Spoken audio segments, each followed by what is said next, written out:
एकदा एका कुत्र्याला खूप भूक लागली होती. त्या मोठ्या कुत्र्याने स्वयंपाकघरातून एक मोठा हाडाचा तुकडा चोरला. तो खूप वेगाने धावू लागला. धावत धावत तो एका ओढ्यावर आला.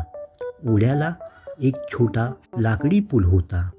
तो लाकडी पुलावर चालत होता.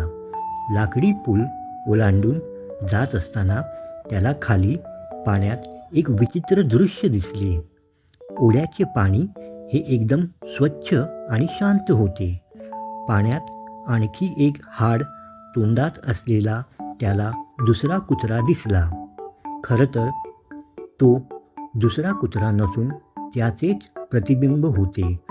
पण त्या लोभी कुत्र्याला हे समजले नाही.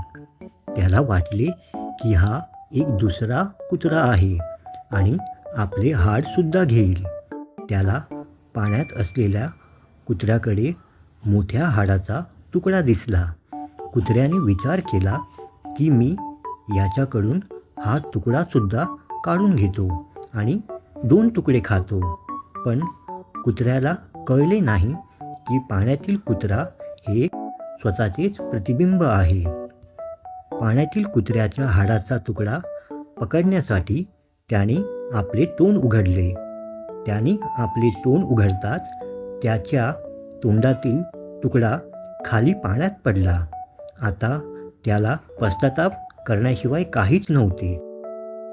कुत्रा रिकाम्या जबड्याने पाण्याबाहेर टक लावून पाहत होता.